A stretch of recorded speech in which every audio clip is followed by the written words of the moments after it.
السلام علیکم ناظرین، آپ دیکھ رہے ہیں ہمارا یوٹیوب چینل آؤ جانے۔ دوستوں، کیا آپ جانتے ہیں کہ آپ کا ایک ووٹ کیا کیا تبدیلی لا سکتا ہے؟ آپ کو کیا سوچ کر ووٹ دینا چاہیے؟ میرے ووٹ دینے سے کیا فائدہ اور نقصان ہو سکتا ہے؟ اگر آپ ان سوالات کے جواب جاننا چاہتے ہیں تو آج کی ویڈیو آپ کے لیے ہی ہے۔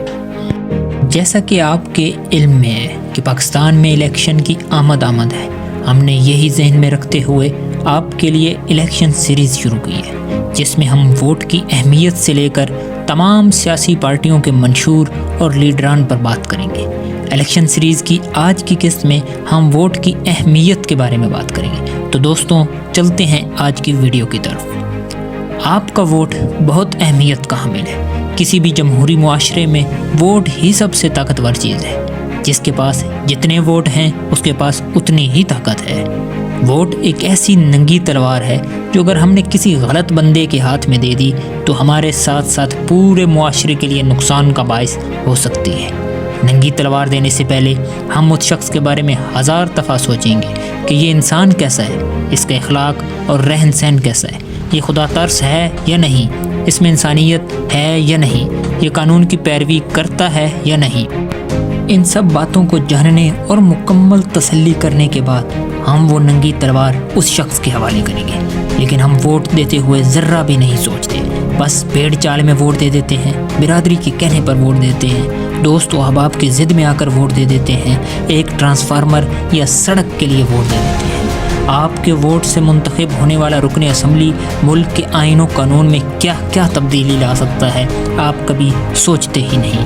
آئیں میں آپ کو سوچنے پر مجبور کرتا ہوں۔ ہر سیاسی جماعت یا کوئی امیدوار اسمبلی کسی نہ کسی نظریے کی پیروی کرتے ہیں۔ پاکستان میں 2 قسم کے نظریات ہیں۔ Number 1 secular. اس کا آسان مفہوم یہ ہے کہ مذہب اور ریاست کا آپس میں کوئی تعلق نہیں، ریاست اپنے ہر فعل میں مکمل طور پر آزاد ہے۔ رکن اسمبلی کی اکثریت جو چاہے قانون بنا دے۔ تمام مغربی ممالک میں یہی نظام رائج ہے۔ اس نظام میں اگر اکثریت چاہے تو حرام کو حلال کر دے اور حلال کو حرام، مثلاً شراب یا زنا کے حق میں بل پاس کر دے تو وہ قانون بن جائے گا اور اس پر عمل نہ کرنے والا مجرم ہوگا اور اسے عدالتی سزا ہوگی۔ نمبر 2 اقامت دین۔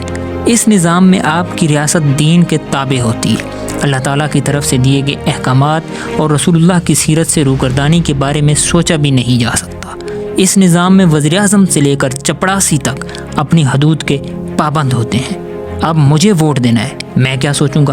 میں سب سے پہلے اپنے حلقے کے امیدواران پر نظر ڈالوں گا کہ ان لوگوں کا کردار کیسا ہے۔ اگر تو وہ کوئی وڈیرا ہے، حکمرانی کا طلبگار ہے، سرمایہ دار ہے، غیر مذہبی انسان ہے تو میں اس شخص کو بالکل ووٹ نہیں دوں گا، کیونکہ اگر یہ انسان کل کلاں جیت کر اسمبلی میں پہنچ گیا تو پھر سود کے حق میں، مردوں کی آپسی شادی، اپنی مرضی سے جنس کی تبدیلی اور غریب دشمن بل ہی پاس ہوں گے۔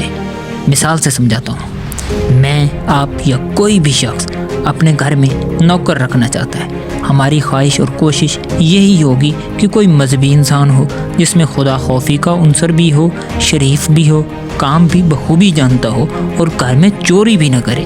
لیکن حکمران منتخب کرتے ہوئے آپ ایسا کیوں نہیں سوچتے؟ میں اپنے حلقے میں اسی شخص کو ووٹ دوں گا جو دیندار ہو، اقامت دین کا منشور رکھتا ہو، غریب عوام کا درد سمجھتا ہو، ہمارے مسائل سے بخوبی واقف ہو۔ یہ ووٹ میرے پاس امانت ہے جس کو انتہائی سمجھ بوجھ کے بعد ہی استعمال کرنا ہے۔ میرے ووٹ سے منتخب ہونے والا ممبر اگر اچھا کام کرے گا تو اس میں بھی میرا حصہ ہوگا، اور اگر وہ برائی و بے حیائی کو عام کرے گا تو اس میں بھی میرا حصہ ہوگا، کیونکہ میرے ہی ووٹ سے اس کو یہ طاقت ملی ہے۔ میری اور آپ کی ترجیح عوامی مسائل بھی ہونے چاہیے۔ سڑک، ٹرانسفارمر، گیس اور نالی بھی اہم ہیں، لیکن اگر اس شخص نے ٹرانسفارمر تو لگوا دیا لیکن ساتھ ہی اسمبلی میں مہنگائی کا بم بھی عوام کے سر پر پھوڑنے والوں کے ساتھ ہوا تو ایسی امیدوار کا الٹا نقصان ہمیں ہی ہونا ہے۔ اقامت دین کا منشور رکھنے والا امیدوار خدا خوفی میں مبتلا ہوگا، وہ عوام کا حق بالکل نہیں مارے گا، وہ ہر جانب سے آپ کو فائدہ ہی پہنچائے گا۔ میری آپ سے گزارش ہے، اپنا ووٹ اور اپنی گواہی 500,000 روپے میں یا سڑک اور بجلی کے لالچ میں بالکل نہ دیں۔